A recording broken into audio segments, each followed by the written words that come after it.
नमस्कार। खबर प्रधान देख रहे सभी दर्शकों का बहुत बहुत स्वागत है। बात करते हैं बांग्लादेश के चुनावी नतीजों की। आखिर भारत का उसके लिए कितना असर होगा, भारत के लिए क्या मायने हैं। चुनाव भले ही बांग्लादेश में हुए, लेकिन वहाँ के परिणामों पर नज़र दिल्ली की भी बनी रही कि बांग्लादेश की जनता आखिर क्या फैसला सुनाने जा रही है। इससे पहले दक्षिण एशिया की राजनीति को एक नया संकेत भी मिला। तो प्रचंड बहुमत बांग्लादेश नेशनलिस्ट पार्टी यानी बीएनपी को मिला है।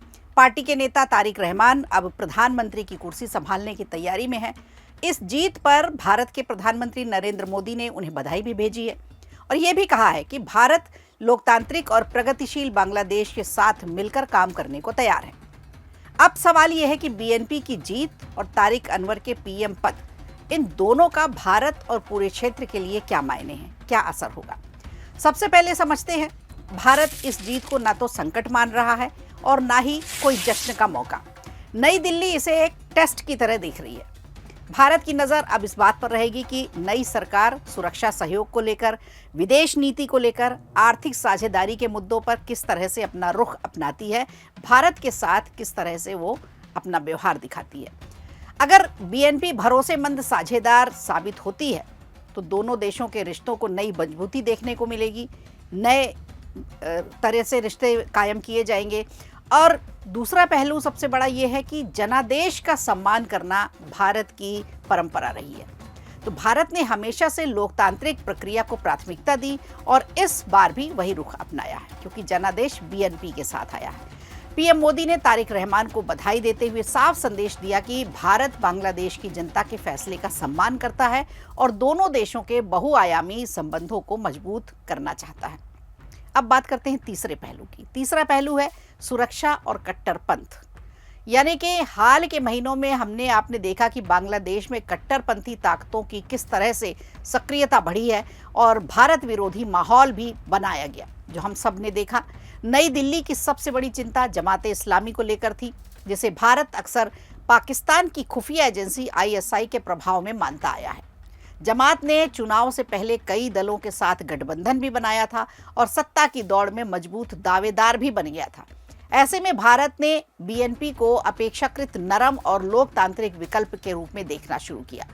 चौथा मुद्दा ये रहा कि पाकिस्तान और चीन का प्रभाव अब कैसा होगा। शेख हसीना के दौर में बांग्लादेश ने पाकिस्तान से दूरी बनाए रखी थी, लेकिन उनके सत्ता से हटने के बाद नीतियों में बहुत बदलाव देखने को मिला और पाकिस्तान के करीब जाते हुए बांग्लादेश को देखने को भी मिला। पाकिस्तान चाहता है कि जमात सत्ता में आए ताकि भारत विरोधी रुख मजबूत हो सके और उसे भी एक मजबूत साथी मिल जाए। अब बीएनपी की जीत के बाद भारत इस बात पर नजर रखेगा कि नई सरकार पाकिस्तान और चीन के साथ किस तरह के रिश्ते बनाती है। क्या पाकिस्तान के साथ बीएनपी के मजबूत और काफ़ी नज़दीकी रिश्ते होंगे तो फिर भारत का रुख भी थोड़ा अलग होगा। कितनी नज़दीकी पहुंचता है पाकिस्तान और चीन के तरफ बांग्लादेश, ये देखने वाली बात होगी और भारत के साथ रिश्तों में संतुलन भी इसी से बनेगा। लेकिन अगर झुकाव ज़्यादा हुआ तो भारत के लिए एक खतरे की घंटी हो सकती है। भारत को भी सतर्क रहना होगा। अब बात करते हैं अगले पहलू की, यानी पांचवें पहलू की। भारत और बीएनपी के बीच हालिया राजनीतिक जो रिश्ते हैं वो गर्मजोशी वाले हैं। पिछले कुछ समय से दोनों के बीच संबंधों में नरमी देखने को मिल रही है, धीरे धीरे ही भले।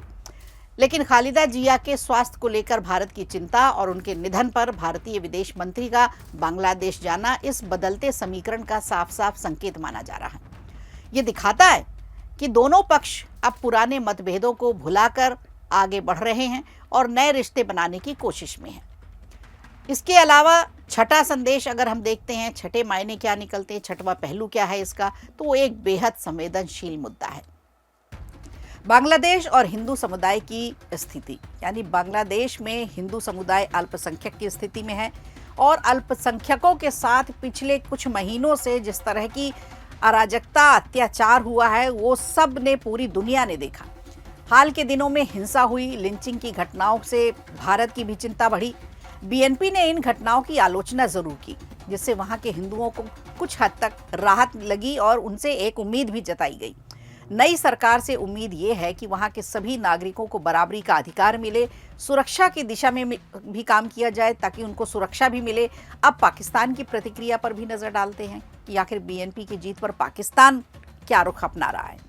वहां के राष्ट्रपति आसिफ अली जरदारी और प्रधानमंत्री शहबाज शरीफ ने बीएनपी को बधाई दी है, लेकिन जानकारों का मानना यह है कि पाकिस्तान इस नतीजे से पूरी तरह से खुश नहीं है। विशेषज्ञों के मुताबिक पाकिस्तान चाहता था कि जमाते इस्लामी की सरकार बने ताकि भारत विरोधी माहौल और तेजी से बनाया जा सके, उसे और मजबूती मिले। हालांकि बीएनपी की जीत ने उनके इस सपने को चूर चूर कर दिया है, एक बड़ा झटका लगा है। इतिहास की बात करें तो 1971 में भारत ने बांग्लादेश की मुक्ति लड़ाई का समर्थन किया था और उस दौर में पाकिस्तानी सेना पर गंभीर अत्याचार के आरोप भी लगे थे। आज भी बांग्लादेश पाकिस्तान से माफ़ी की मांग करता है।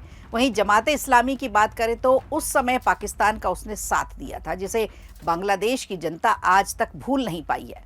तो कुल मिलाकर बीएनपी की जीत सिर्फ बांग्लादेश की राजनीति का बदलाव नहीं है, बल्कि पूरे दक्षिण एशिया के लिए एक नया राजनीतिक अध्याय का पहला पन्ना शुरू हो रहा है और नए रिश्तों के संकेत भी हैं। भारत के लिए ये संतुलन और नई रणनीति का दौर होगा, जबकि पाकिस्तान और चीन के लिए भी ये नतीजा नई चुनौतियां लेकर आने वाला है। तो अब नजर रहेगी इसी पर कि बांग्लादेश के पाकिस्तान और चीन से किस तरह के रिश्ते हैं। भारत अपने रिश्ते उस हिसाब से बनाएगा और बांग्लादेश भारत के साथ किस तरह का रुख अपनाता है, इस पर भी रहेगी नजर। वीडियो अच्छा लगा हो तो लाइक कीजिए, शेयर कीजिए और कमेंट बॉक्स में हमें जरूर बताइए।